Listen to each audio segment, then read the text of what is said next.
दोस्तों, तलाक के 7 साल बाद एक लड़की एक तहसील में तहसीलदार बन जाती है। और जब वो अपने तहसील के अंदर जाती है और बाहर निकलती है तो देखती है कि एक कुल्फी वाला वहां पर कुल्फी बेचता रहता है। इसी तरह का रोजाना का मामूल था। एक दिन वो अपने ड्राइवर से कहती है कि बाहर में जो कुल्फी बेच रहा है वहां से कुल्फी लेकर आओ। वो कुल्फी लेकर आता है और वो खाती है। इसी तरह वो तहसीलदार जो जिसका नाम मनीषा था, वो मनीषा हमेशा उसे कुल्फी मंगवा कर खाया करती थी। उसकी कुल्फी उसे बहुत ज़्यादा ही पसंद आया करती थी। एक दिन खुद मनीषा कुल्फी खाने के लिए अपने केबिन से कुल्फी वाले के पास पहुंच जाती है और जैसे ही पहुंचती है कुल्फी वाला उसका तलाकशुदा पति निकलता है, लेकिन वो तलाकशुदा पति को नहीं पहचान पाती है क्योंकि तलाकशुदा पति जो है अपने गर्मी की वजह से अपने चेहरे पर गमछा बांधे रहता है और तलाकशुदा पति भी अपने तलाकशुदा पत्नी को नहीं पहचान पाता है क्योंकि वो भी अपने चेहरे पर मास्क लगाए रहती है।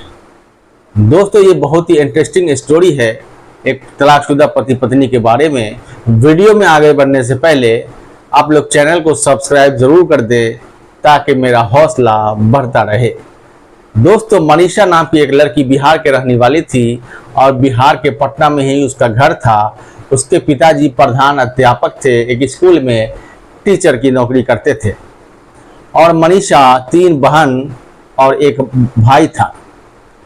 मनीषा अपने भाई बहनों में सबसे बड़ी थी और जब सबसे बड़ी थी तो जैसे ही 15-16 साल की हुई वो इंटर में गई। उसके पिताजी चाहते थे कि मनीषा की शादी जल्दी हो जाए ताकि उसको भी तबीयत बराबर ख़राब रहती थी, इसलिए पिताजी की ख्वाहिश थी कि मनीषा की शादी जल्द से जल्द कर दी जाए। इसलिए उसके पिताजी उसकी शादी के लिए एक रिश्ता देखते हैं जो आरा ज़िला में होता है और आरा ज़िला में एक ज़मींदार ख़ानदान का इकलौता लड़का रहता है जो देखने में भी हैंडसम होता है और उसके पिताजी इसको पसंद कर लेते हैं। लेकिन मनीषा अपने पिताजी से कहती है, पिताजी अभी मेरे पढ़ने का वक्त है, अभी तो मैं इंटर में हूँ, फिर बीए करूँगी, फिर कुछ तैयारी करना है, इसलिए अभी आप मेरी शादी मत कीजिए। उसके पिताजी कहते हैं कि मेरी तबीयत बराबर ख़राब रहती है, तुम्हारे बाद 2 बहनें और भी हैं, उसकी भी शादी मुझे अपनी ही ज़िंदगी में करना है, इसीलिए मैं चाहता हूँ कि तुम जल्दी से शादी कर लो। मनीषा को न चाहते हुए भी वो शादी करनी पड़ती है और शादी करके ही जैसे मनीषा अपने ससुराल आरा पहुंचती है तो देख के हैरान रह जाती है। उसका पति जो था एक नंबर का निकम्मा, आवारा और बेहुदा किस्म का इंसान था। वो तो था तो बहुत पैसे वाले और ज़मींदार घराने का, लेकिन शराब की आदत से भरा हुआ था, जुए खेलने की आदत और अपने दोस्तों के साथ पार्टियां करने की आदत थी। तो एक 2-3 दुकान भी उनके पास थी, लेकिन वहाँ भी उसका मन नहीं लगता था। सिर्फ अपने दोस्तों के साथ बैठ के पार्टियां करता था, मौज मस्ती करता था और शाम को शराब पी कर आता था और मनीषा के साथ मारपीट किया करता था। किसी तरह 2 महीने तक ये सिलसिला चलते रहा। 2 महीना के अंदर मनीषा उब गई थी। पिताजी को कहती है कि पिताजी मुझे अक्षय से तलाक लेना है। चूँकि जिस लड़के से शादी हुई थी उसका नाम अक्षय था, तो मनीषा कहती है कि मुझे अक्षय से तलाक लेना है, मुझे अब यहाँ पे नहीं रहना है, मैं आपके घर आ रही हूँ। उसके पिताजी बोलते तुम वहीं रहो, मैं आ रहा हूँ तुझे लेने के लिए। उसके मनीषा के पिताजी आते हैं आरा में और उसके माता पिता से बात करते हैं और समझाते हैं, लेकिन उसका पति जो है नशे में चूर बहुत बुरा भला कहता है ले जाओ, अब मैं तुम्हारी बेटी को नहीं रखूँगा, तुम्हारी बेटी हर काम में रुकावट डालती है। और उसके पिता मनीषा के पिताजी मनीषा को वहाँ से ले जाके पटना में रख देते हैं और मनीषा वहाँ पे फिर से अपनी पढ़ाई शुरू कर देती है। इधर अक्षय जो है अपने दोस्तों के संगत में, चूँकि पैसे वाले के घर का घराना था, ज़मींदार घराना था, इसलिए अपना दोस्तों के साथ अय्याशी किया करता था और सारे दोस्त जो थे इसके गरीब तबके के थे, इसीलिए सारे दोस्त इसको बड़ी बड़ी बातें बोल के, मीठी मीठी बातें बोल के इसका खूब लूट कर खाते थे और इसके साथ ज़िंदगी गुजारते थे। धीरे धीरे घर में तंगी आना शुरू हुई क्योंकि पिताजी 2-3 महीने के बाद ही उनका देहांत हो गया। अब सारी जिम्मेदारी इसके कंधे पर आई, लेकिन इस जिम्मेदारियों से कुछ भी समझ में नहीं आता था। वो उनका काम को जो रोज़ाना का काम था, शराब पीना, दोस्तों के साथ अय्याशी करना, इसी तरह करके उसके दोस्त जो थे, उसके मोहल्ले वाले उससे बहुत ज़्यादा जलते भी थे। उसके गांव वाले बहुत जलन हसद करते थे और गांव वाले की ख्वाहिश थी पूरी तरह से बर्बाद हो जाए और बर्बाद होने के बाद उसकी सारी संपत्ति खत्म हो जाए। और ऐसा हुआ भी। धीरे धीरे शराब की लत बढ़ती गई, नए नए नशे करने लगा और धीरे धीरे करके कुछ चंद पैसों के लालच में आकर 1 ज़मीन, 2 ज़मीन, 4 ज़मीन धीरे धीरे करके वो बिक्री करता गया और उसको खाता चला गया। औने पौने दाम में उसके गांव वाले उस ज़मीन को खरीदने लगे और यहाँ तक कि उनकी जो 2-3 दुकान थी जिससे उसका महीने का पैसा आता था, वो भी घर गांव वाले उस पर कब्जा कर लिए। दिन बज की हालत बद से बदतर होती चली गई और ख़राब होती चली गई और लास्ट में ऐसा हो गया कि उसके पास आमदनी का कोई ज़रिया नहीं था और बहुत परेशान हुआ। और परेशान होने के बाद वो सोचा कि अब कुछ काम धंधा किया जाए, लेकिन उसको शराब की लत थी, इसलिए वो कुछ नहीं कर पा रहा था। 7 सालों के बाद जब मनीषा पढ़ाई लिखाई करने के बाद उसको एक सरकारी नौकरी मिल गई और वो भी सरकारी नौकरी तहसीलदार की मिल गई। मनीषा बहुत खुश हुई और उसी आरा ज़िला में उसको नौकरी मिल गई। तो आरा ज़िला में वो नौकरी करने लगी और तहसील की तहसीलदार बन गई। जब वो तहसील के अंदर अपना काम करती और वहाँ से आती जाती तो देखती कि एक आदमी है, वो तहसील के बाहर अपना कुल्फ़ी का ठेला लगाया करता है और कुल्फ़ी बेच के अपना जीवन गुजारा करता है। एक दिन वो अपने ड्राइवर से कहती है कि गर्मी काफ़ी ज़्यादा है, बाहर में एक कुल्फ़ी वाला कुल्फ़ी बेच रहा है, वहाँ से कुल्फ़ी लेके आओ। वो उस कुल्फ़ी को खाती है तो उसे बहुत आनंद आता है, बहुत पसंद आता है।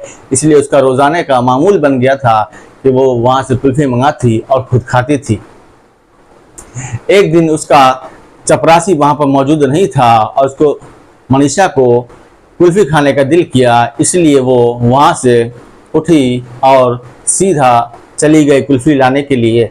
लेकिन कुल्फ़ी वाला अपने चेहरे पे गर्मी की वजह से गमछा बांध रखा था और मनीषा भी अपने चेहरे पे मास्क लगा रखी थी, जिसके वजह से दोनों एक दूसरे को पहचान नहीं पाए। इसी तरह बराबर तहसीलदार मनीषा आती थी और उसके दुकान पे कुल्फ़ी खाया करती थी। एक दिन मनीषा कुल्फ़ी खाने के लिए निकली। उस दिन वो कुल्फ़ी बना ही रहा था और मनीषा पहुंच गई। उस वक्त उसके चेहरे पे गमछा नहीं था। वो जैसे ही उस मर्द को देखती है वो सकपका जाती है, वो हैरान रह जाती है और वहाँ से वो उठ के अपने केबिन में चली जाती है। जब वो अपने केबिन में जाती है तो काफ़ी कुछ सोचती है और सोचती है कि जो हमारा पति हुआ करता था, इतना बड़ा ज़मींदार था, उसके घर में नौकर चाकर थे, बहुत पैसे वाला था, लेकिन कैसे बर्बाद हो गया। आज कुल्फ़ी बेच रहा है, उसे सब कुछ समझ में आ जाता है कि आखिर उसके बाद हुआ क्या होगा। वो अपने चपरासी को बुलाती है और चपरासी को बुला के कहती है कि बाहर में जो कुल्फ़ी वाला कुल्फ़ी बेच रहा है, तुम उसको बुला के लाओ। वो चपरासी आता है और कुल्फ़ी वाले से कहता है कि कुल्फ़ी वाले, मैडम तहसीलदार जो हैं तुमको बुला रही है। ये कुल्फ़ी वाला बहुत डर जाता है, हाथ पैर जोड़ने लगता है, कहता मैडम को बोलो मुझे माफ़ कर देने के लिए, मैं कल से यहाँ पर कुल्फ़ी नहीं लगाऊंगा, मुझे पर जुर्माना नहीं लगाए, मुझे माफ़ कर दे, अगर मैडम बोलेंगी तो मैं कल से नहीं लगाऊंगा। तब उनका चपरासी बोलता है ऐसी कुछ बात नहीं है, मैडम तुमसे कुछ बात करना चाहती है अकेले में। तब वो कुल्फ़ी वाला वहाँ से निकलता है और जैसे ही मैडम के कमरे में पहुँचता है, मैडम अपने चेहरे पर मास्क लगाई होती है। कमरे में दाखिल होते ही कुल्फ़ी वाला कहता है कि मैडम मुझे माफ़ कर दो, मुझसे बहुत बड़ी गलती हो गई, मैं आपके तहसील के बाहर मैं कुल्फ़ी नहीं लगाऊंगा, तो जुर्माना भी मत कीजिए मैडम, मुझे छोड़ दीजिए, मैं कल से कहीं और कुल्फ़ी का ठेला लगाऊंगा। इतने ही कहते हुए मैडम के आंखों में आंसू आ जाती है। मैडम पूछती है ये बात बताओ तुम मुझे पहचानते हो? तो अक्षय बोलता है कि नहीं मैडम मैं आपको नहीं पहचानता, आप इतनी बड़ी आदमी है, मैं तो आपसे कभी मिला ही नहीं हूँ, मैं आपको कैसे पहचानूंगा। तो मनीषा अपने चेहरे से वो मास्क हटाती है और मास्क हटाते ही अक्षय के चेहरे से पर एक हैरत तारी हो जाती है कि ये तो मेरी तलाकशुदा पत्नी है जिसको मैंने खुद से तलाक दिया था, और ये अब पढ़ लिख कर तहसीलदार बन चुकी है और मैं यहाँ कुल्फ़ी बेच रहा हूँ। वो बहुत शर्मिंदा होता है और वहाँ से अपने में आंखों में आंसू लिए हुए बाहर निकल जाता है। बाहर जाकर वो बहुत रोता है, अपनी किस्मत को फोड़ता है और बीवी को याद करता है कि हमारी जो पत्नी कितनी अच्छी समझाती थी, आज देखो वो कहाँ पहुँच गई और मैं कहाँ पहुँच गया। मैडम दोबारा से उसको बुलाती है कि आने के लिए। वो दोबारा से आती है। मैडम उसको समझाती है, बहुत घर पापा के बारे में पूछती कि पापा कैसे हैं, तो वो बोलता है कि पापा हमारी दुनिया से जा चुके हैं। माँ है, माँ की तबीयत खराब रहती है, वो अकेले रहती है। और तो पूछती तुम तो बहुत बड़े घराने के जमींदार हो, तुम्हारी ये हालत कैसे हो गई। तो अक्षय बताता है कि क्या बताएं, अपने दोस्तों के चक्कर में, अय्याशी के चक्कर में तुमने भी मुझे बहुत समझाया था लेकिन मैं समझ नहीं पाया। आज दोस्तों ने सारे ज़मीन को कब्जा कर लिया, सारे दुकानों को कब्जा कर लिया। आज मेरे पास ये हालत हो गई कि मैं कुल्फ़ी बेच रहा हूँ। मनीषा समझाती कि मैंने तुझे बहुत समझाया था लेकिन तुमने समझा नहीं। एक काम करो। फिर मनीषा ने पूछा कि क्या तुम शराब पीते हो, क्या जुआ खेलते हो, क्या तुम्हारे वही दोस्त हैं। तो अक्षय कहता है कि मैडम जब तक मेरे पास पैसे थे, जब तक मेरे पास ज़मीन था, दुकान था, तो सारे दोस्त मेरे अपने थे। जब मेरा पैसा ख़त्म हो चुका हुआ तो मेरा एक एक दोस्त, कोई गांव में जाता भी हूँ तो कोई मुझसे बात तक नहीं करता है, कोई मुझे टोकता तक नहीं है। तब मनीषा कहती है कि देखो मैंने तुम्हें समझाया था, तुझे समझ में नहीं आया और अब समझ में आ रहा होगा कि क्या हुआ। तब मनीषा कहती है कि तुम एक काम करो, तुमको मैं इतना कह सकता हूँ कि तहसील के बगल में एक बड़ी सी दुकान तुमको किराए पर दिलवा देता हूँ। तुम उसमें कुछ दुकान में कुछ दुकान खोलो और वहाँ कुछ काम करो। और मैं फिर उससे उसके ज़मीन का नंबर मांगती है। वो मनीषा उसके ज़मीन का नंबर इकट्ठा करती है। इकट्ठा करके जो उसके दोस्त औने पौने में और उल्टा सीधी तरीके से ज़मीन की रजिस्ट्री करवाई थी, सारे ज़मीन को फिर से अपने कब्ज़े में लेती है और फिर से अक्षय के नाम पे रजिस्ट्री करवाती है। अब अक्षय समझदार हो रहा था और उसकी बीवी उसको बहुत समझा रही थी और उसका सपोर्ट भी कर रही थी। अब अक्षय जो है मेहनत से काम कर रहा था और लगन से काम कर रहा था। उसके बाद अक्षय जाता है, अपनी बीवी को समझाता है कि अक्षय चलो मनीषा घर चलो, माँ से मिल लो। तब मनीषा बोलती है नहीं मैं तुम्हारे घर नहीं जा सकती, तुमने मुझे बहुत गालियाँ दी थी, तुमने बहुत मारा था, बहुत धुतकारा था, अब मैं तुम्हारे साथ नहीं रह सकती। तब अक्षय जो है उसका पैर पकड़ लेता है और कहता है कि ऐसा मत करो मेरे साथ, मुझ पर रहम करो, मैं बहुत जालिम हूँ लेकिन अब मैं ऐसा नहीं करूँगा। तब मनीषा कहती है ठीक है, कुछ दिनों के बाद मैं तुम्हारे घर आऊँगी, जब तक तुम मेहनत से काम करो।